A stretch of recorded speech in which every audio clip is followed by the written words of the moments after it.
নমস্কাৰ বন্ধু বান্ধৱীসকল জ্ঞানৰ পৰিধি ইউটিউব চেনেললৈ আপোনালোকক স্বাগতম জনাইছো মই প্ৰণৱ খতিয়ৰা আমি আলোচনা কৰি আছিলো আসাম এণ্ড পিপলছ আৰু আজি ইয়াৰ খুব গুৰুত্বপূৰ্ণ ভিডিঅ' এটা লৈ আহিছো য'ত আজি আমি আসামিজ লিটাৰেচাৰ এৱাৰ্ড অৰ্থাৎ অসমীয়া সাহিত্য বঁটাখিনি সম্পৰ্কে আলোচনা কৰিম আৰু যিবিলাক আপকামিং টেট কাম ৰিক্ৰুটমেণ্ট এডিআই 2.0 আৰু আসাম পুলিচৰ কাৰণে খুব গুৰুত্বপূৰ্ণ আৰু ইয়াৰ পৰা প্ৰশ্ন আহিবই আৰু যিসকল বন্ধু বান্ধৱী পোন প্ৰথমবাৰৰ বাবে আমাৰ চেনেলৰ লগত জড়িত হৈছে বা আমাৰ চেনেল পোন প্ৰথমবাৰৰ বাবে চাই আছে অনুগ্ৰহ কৰি আমাৰ চেনেলটো সাবস্ক্ৰাইব কৰিব আৰু কাষত থকা বেল আইকনটো প্ৰেছ কৰি ৰাখিব কাৰণ আমি দিয়া ভিডিঅ'সমূহৰ নটিফিকেশ্যন আপোনালোকে পোন প্ৰথমতে পাব পাৰে আৰু ভিডিঅ'সমূহ মিছ নকৰাকৈ চাব পাৰে লগতে ভিডিঅ'সমূহ আপোনালোকৰ অন্যান্য বন্ধুবৰ্গলৈ শ্বেয়াৰ কৰিব কাৰণ নলেজ যিমানেই শ্বেয়াৰ কৰা যায় সিমানেই দৃঢ় হৈ পৰে বিকজ শ্বেয়াৰিং ইজ কেয়াৰিং তো বন্ধু বান্ধৱীসকল দেৰি নকৰাকৈ আজিৰ ভিডিঅ'টো আমি আৰম্ভ কৰোঁ বলক আজিৰ প্ৰথম প্ৰশ্নটো হৈছে অসম উপত্যকা সাহিত্য বঁটা লাভ কৰা প্ৰথম ব্যক্তি কোন আৰু অপশ্যনসমূহ দিয়া আছে এ বীৰেন্দ্ৰনাথ দত্ত অপশ্যন বি হৈছে মামণি ৰয়ছম গোস্বামী অপশ্যন চি হৈছে ভৱেন্দ্ৰনাথ শইকীয়া আৰু অপশ্যন ডি হৈছে নগেন শইকীয়া আৰু ইয়াৰ শুদ্ধ উত্তৰটো হৈছে অপশ্যন চি ভৱেন্দ্ৰনাথ শইকীয়া ভৱেন্দ্ৰনাথ শইকীয়া হৈছে অসম উপত্যকা সাহিত্য বঁটা লাভ কৰা প্ৰথম ব্যক্তি বা সাহিত্যিক 2 নম্বৰ প্ৰশ্নটোলৈ আহিছো এতিয়া 2 নম্বৰ প্ৰশ্নটো হৈছে অসম উপত্যকা সাহিত্য বঁটা কোনে প্ৰদান কৰে আৰু অপশ্যনসমূহ দিয়া আছে এ বাল্মেৰ লৰি লিটাৰেৰী ট্ৰাষ্ট অপশ্যন বি হৈছে টাটা ট্ৰাষ্ট অপশ্যন চি হৈছে জনমভূমি জনকল্যাণ ট্ৰাষ্ট আৰু অপশ্যন ডি হৈছে উইলিয়ামছন মেগৰ এডুকেশ্যন ট্ৰাষ্ট আৰু ইয়াৰ শুদ্ধ উত্তৰ হৈছে option D Williamson Magor Education ট্ৰাষ্টে অসম উপত্যকা সাহিত্য বঁটা প্ৰদান কৰে তো আমি জানিব লাগিব অসম উপত্যকা সাহিত্য বঁটা তো চাওঁচোন এইখিনি মনত ৰাখিব যে অসম উপত্যকা সাহিত্য বঁটা 1990 চনৰ পৰা উইলিয়ামছন মেগৰ এডুকেশ্যন ট্ৰাষ্টে এই বঁটা প্ৰদান কৰি আহিছে আৰু ই অসমীয়া সাহিত্য ক্ষেত্ৰত উল্লেখযোগ্য অৱদানক স্বীকৃতি দিয়ে এই বঁটাই আৰু সন্মান কৰে আৰু বঁটাটোত কি থাকে বঁটাটোত থকা যদি আমি চাওঁ বঁটাটোত নগদ পুৰস্কাৰ আৰু মুগা কাপোৰৰ এখন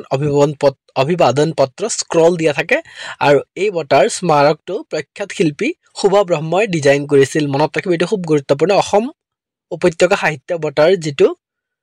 ডিজাইন কৰিছিল স্মাৰকটো সেইটো হৈছে শুভ ব্ৰহ্মই অৰ্থাৎ শিল্পী আছিল তেওঁ প্ৰখ্যাত শিল্পী শুভ ব্ৰহ্মই ডিজাইন কৰিছে এইটো 3 নম্বৰ প্ৰশ্নটোলৈ আহিছো এতিয়া 3 নম্বৰ প্ৰশ্নটো হৈছে মুনিন বৰকটকী সাহিত্য বঁটাৰ দ্বাৰা কিমান বয়সৰ তলৰ প্ৰতিশ্ৰুতিশীল লেখকসকলক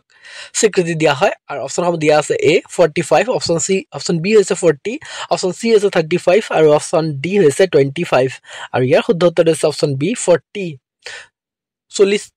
40 বছৰৰ তলৰ লেখকসকলক স্বীকৃতি দিয়া হয় এই বঁটাৰে আহকচোন আমি ইয়াৰ বিষয়ে অকণ আলোচনা কৰি লওঁ এইখিনি মনত ৰাখিব যে মুনিন বৰকটকী সাহিত্য বঁটা এই বঁটাক মুনিন বৰকটকী মেমৰিয়েল ট্ৰাষ্টে প্ৰদান কৰে এই বঁটাটো আৰু উৎকৃষ্ট সৃষ্টিশীল বা সমালোচনামূলক লিখনিৰ বাবে অসমৰ 40 বছৰৰ তলৰ যুৱ আৰু প্ৰতিশ্ৰুতি সম্পন্ন লেখকসকলক এই বঁটা প্ৰদান কৰা হয় বন্ধু বান্ধৱীসকল আমাৰ ভিডিঅ'সমূহত লাইক কৰিব আমাৰ চেনেলটো সাবস্ক্ৰাইব কৰিব আৰু বেল আইকনটো প্ৰেছ কৰি ৰাখিবলৈ নাপাহৰিব আমি দিয়া ভিডিঅ'সমূহ পোন প্ৰথমতে পাব পাৰে আৰু ভিডিঅ'সমূহ মিছ নকৰাকৈ চাব পাৰে আৰু বঁটাৰ বাবে লিখনিবোৰ প্ৰকাশিত গ্ৰন্থ বা অপ্ৰকাশিত পাণ্ডুলিপিও হ'ব পাৰে এই বঁটাৰ বাবে যে বিবেচনা হয় আৰু এইটো মনত ৰাখিব যে 40 বছৰৰ তলৰ যুৱ প্ৰতিশ্ৰুতি সম্পন্ন লেখকসকলক এই বঁটা প্ৰদান কৰা হয় 4 নম্বৰ প্ৰশ্নটোলৈ আহিছো আমি এতিয়া 4 নম্বৰ প্ৰশ্ন হৈছে শ্ৰীমন্ত শংকৰদেৱ বঁটা কোনে প্ৰদান কৰে আৰু অপশ্যনসমূহ দিয়া হৈছে এ ভাৰত চৰকাৰে অপশ্যন বি হৈছে শ্ৰীমন্ত শংকৰদেৱ কলা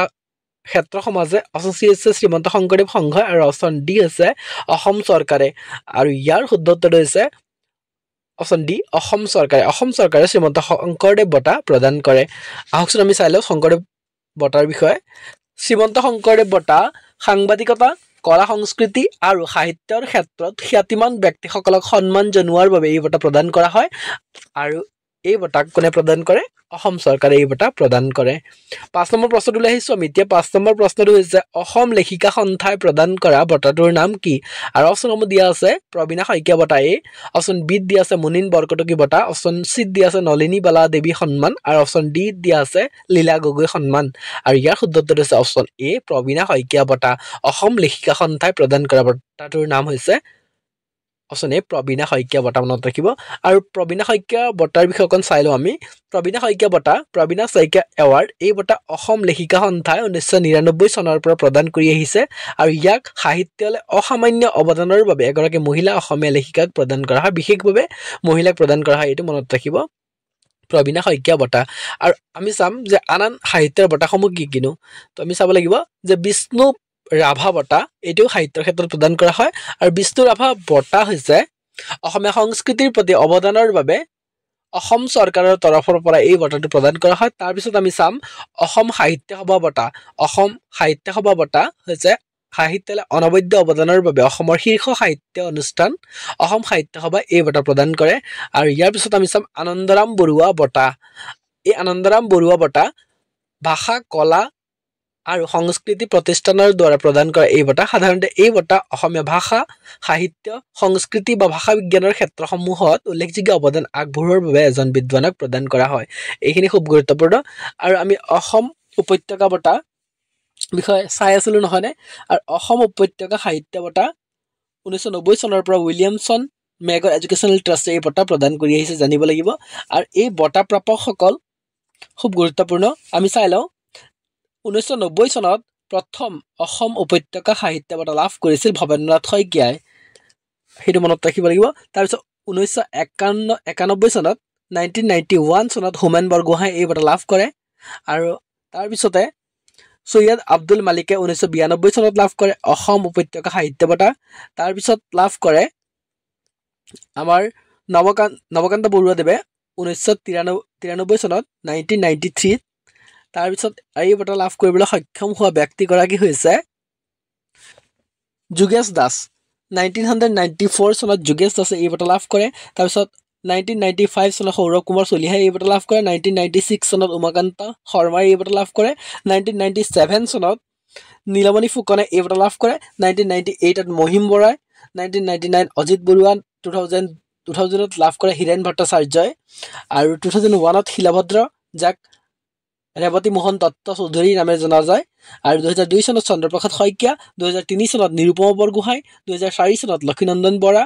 2005 চনত অৰুণ শৰ্মা 2006 চনত নলিনীধৰ ভট্টাচাৰ্য 2007 চনত নগেন শইকীয়া আৰু 2008 চনত ৰংবং তেৰাং 2009 চনত ইমৰান শ্বাহ 2010 চনত হৰে কৃষ্ণ ডেকা 2011 চনত পূৰবী বৰমুদৈ 2012 চনত সমীৰ তাঁতী 2013 চনত এই বঁটা লাভ কৰে অতুলানন্দ গোস্বামী 2014 চনত হীৰেন্দ্ৰনাথ দত্তই আৰু 2015 চনত অপূৰ্ব শৰ্মা 2016 চনত ডক্টৰ অৰূপা পটংগীয়া কলিতা 2017 চনত সনন্ত তাঁতী আছে দৰ্জিত সংচী আৰু ৰীতা চৌধুৰীয়ে এই বঁটা লাভ কৰিবলৈ সক্ষম হৈ পৰে তো বন্ধু বান্ধৱীসকল আজি আমি 5টা ইম্পৰ্টেণ্ট MCQ সমূহ আলোচনা কৰিলোঁ আৰু তাৰ লগতে সাহিত্যৰ ক্ষেত্ৰত জড়িত থকা বঁটাসমূহৰ বিষয়ে সম্পূৰ্ণকৈ আলোচনা কৰিলোঁ তো ভিডিঅ'টো সম্পূৰ্ণকৈ চোৱাৰ বাবে মোৰ মৰমৰ সমূহ বন্ধু বান্ধৱীলৈ অশেষ ধন্যবাদ জ্ঞাপন কৰিলোঁ ভালদৰে থাকক থেংক ইউ ধন্যবাদ জয় আই অসম